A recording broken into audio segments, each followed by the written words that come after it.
ಇವತ್ತು 160ಕ್ಕೂ ಹೆಚ್ಚು ಜನ ಹತ್ತಾರು ಹಾಳು ಮಾಡಿಕೊಂಡು ಇವತ್ತು ಮಾನ್ಯ ಜಿಲ್ಲಾ ಪಂಚಾಯತಿಗೆ ಆಗಮಿಸಿ ನಮ್ಮ ಮನವಿ ಸಲ್ಲಿಸುವ ಉದ್ದೇಶ ಏನಂದ್ರೆ ಬನ್ನೂರು ಗ್ರಾಮದೊಳಗೆ ಅಂದಿನ 1990-95 ಮಟ್ಟಿ ಪ್ಲಾಂಟ್ ಅಂತೇಳಿ ಅಂದಿನ ಸರ್ಕಾರ ತಾಲೂಕು ಆಡಳಿತ ಸುಮಾರು 110 ಹಕ್ಕುಪತ್ರಗಳನ್ನು ಇಶ್ಯೂ ಮಾಡಿತ್ತು ರಾಷ್ಟ್ರೀಕರಿಗಾಗಿ.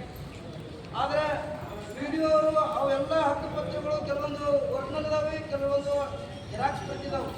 ಒರಿಜಿನಲ್ ಕೆಲವೊಂದು ಗುಡಿಸಲ ಮಳೆ ಅಂತ ಗಾಳಿಗೆ ಕೆಲವೊಂದು ಜನ 30 ವರ್ಷಗಳಿಂದ ನಿರಂತರವಾಗಿ ಕಾಯ್ಕೊಂಡು ಬರೋದು ಆಗದೆ ಕೆಲವೊಂದು ಕಳ್ಕೊಂಡಿದ್ದು.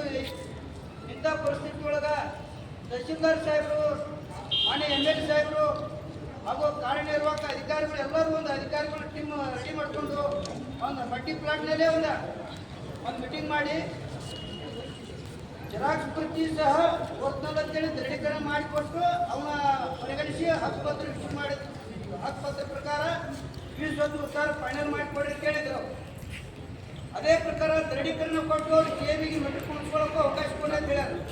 ಆದ್ರೆ PDO ಅವ್ರಿಗೆ ಏನೋ ನಾವು ಅಂದ್ಕೊಂಡಂಥ ಪ್ರಕಾರ ನಮಗೆ ಜಿಲ್ಲಾ ಪಂಚಾಯತಿಯವರು ಹಾಗೂ ತಾಲೂಕು ಪಂಚಾಯತಿಯವರು ಎಲ್ಲ ಅಧಿಕಾರಿಗಳು PDO ಇದ್ದಾರಂತೆ ಮಾತಾಡಕತ್ತಾರೆ. ಇವತ್ತು ನಾವು ಸಾರ್ವಜನಿಕರ ಮೇಲೆ ದಬ್ಬಾಳಿಕೆ, ನೇರವಾಗಿ ದಬ್ಬಾಳಿಕೆ ಮಾಡೋದು, ಅವಶ್ಯಕತೆಗಳಿಂದ ನಿಂದನೆ ಮಾಡೋದು, ಈ ರೀತಿ ಕಾನೂನು ಪ್ರತಿಯೊಬ್ಬರಿಗೆ ಕಾನೂನು ಇದ್ರೆ ಅಷ್ಟೇ ಬರೀ ಅಂತೇಳಿ ಏಕವಚನದಾಗ ಮಾತಾಡಕತ್ತಂಥ PDO ಮೇಲೆ ಇವತ್ತು ಸಾಕಷ್ಟು ಆರೋಪ ಮಾಡಕ್ಕೆ ನಾವು. ಅದಕ್ಕೆ ಮಾನ್ಯ PDO ಅವ್ರನ್ನ ಇವತ್ತು ತಾವು ಪರಿಶೀಲನೆ ಮಾಡಿಕೊಂಡು ಕೇವಲ 2-3 ದಿನದಲ್ಲೇ ಅವ್ರನ್ನ ಸಸ್ಪೆಂಡ್ ಮಾಡಿ ಸೀದಾ ಜೈಲಿಗೆ ಕಟ್ಟಬೇಕು. ಅದಕ್ಕೆ ನಾವು ಪೂರ್ಣ ದಾಖಲೆಗಳು ಕೊಡ್ತೀವಿ. ನಾವು ಒಬ್ಬ PDO 3,000 ತಗೊಂಡಂಥವ್ರಿಗೆ ಇವತ್ತು 3 ವರ್ಷ ಜೈಲು ಶಿಕ್ಷೆ ಆಗಿದ್ದು ಕಾನೂನು ಇದೇ ವಾರದಾಗ ಆಗಿತ್ತು. ಆದರೆ ನಮ್ಮ PDO 3,000 ಅಲ್ಲ, ಸುಮಾರು 80 ಲಕ್ಷ ಅವ್ಯವಹಾರ ಮಾಡಿದಂಥ PDO ಅವರು ಏನೂ ನಮಗೆ ಕೆಲಸ ಆಗಿಲ್ಲ. ಸದ್ಯ ಇವತ್ತು ಒಂದು ಉದಾಹರಣೆ ಕೊಡಬೇಕಂದ್ರೆ ಮಟ್ಟಿ ಪ್ಲಾಟ್ನಲ್ಲಿ 6 ಗಂಟೆ ಹೋಗೋದ್ರ ಒಂದು ಕೆರೆ ಹೂಳು ಸಮಗ್ರ ಅಭಿವೃದ್ಧಿ ಮಾಡೋದು ಕೆರೆ ಒಂದು ಉದ್ಯೋಗ ಖಾತ್ರಿ ಯೋಜನೆ ಒಳಗೆ ಒಂದು ವರ್ಕ್ ಮಾಡಿದ್ದಾರೆ. ಅದಕ್ಕೆ ತೆಗೆದಂಥದ್ದು ಎಷ್ಟು ಕೂಲಿ ಮೊತ್ತ 7,20,000 ರೂಪಾಯಿ. ಆದರೆ ಇವತ್ತು ಅದೇ ಅಧಿಕಾರಿಗಳನ್ನ ಇವತ್ತು ನೇರವಾಗಿ ಮಟ್ಟಿ ಪ್ಲಾಟಿನ ಹತ್ತಿರ ಕರ್ಕೊಂಡು ಹೋದ್ರೆ ಅಲ್ಲಿ ಕೆರೆ ನೋಡೋಕ್ಕೂ ಸಿಗಂಗಿಲ್ಲ, ಯಾವ ಕೆರೆನೂ ಇಲ್ಲ. ಹಾಗಾಗಿ ನಾವು ಜಿಲ್ಲಾ ಪಂಚಾಯತಿ ಅಧಿಕಾರಿಗಳಿಗೆ ವಿನಂತಿ ಮಾಡ್ಕೋದಿಷ್ಟೇ, ಅವರಿಗೆ ಕೇಳೋದು ಏನಂದ್ರೆ ಜಿಲ್ಲಾ ಪಂಚಾಯತಿಯ ಇವರು ಯಾಕೆ ಗ್ರಾಮ ಪಂಚಾಯತಿಗೆ ತನಿಖೆ ಮಾಡಬೇಕು, ಅವ್ರನ್ನ ಪರಿಶೀಲನೆ ಮಾಡ್ಕೊತಿರ್ಬೇಕು, ಚೌಕಾಸಿ ಮಾಡ್ಕೊತಿರ್ಬೇಕು. ಇವರು ವಾಹನ ಕೊಟ್ಟಿರೋದು ಲಕ್ಷ ಗಂಟೆ ಸರ್ಕಾರ ಪಗಾರ ಕೊಡ್ಬೇಕು. ಆದರೆ ಯಾವ ಅಧಿಕಾರಿಗಳನ್ನು ಪರಿಶೀಲನೆ ಮಾಡದೆ ಬಿಲ್ ತೆಗೆದೈತೆ. ಇದು ಯಾವ ಕಾನೂನು ರೀ?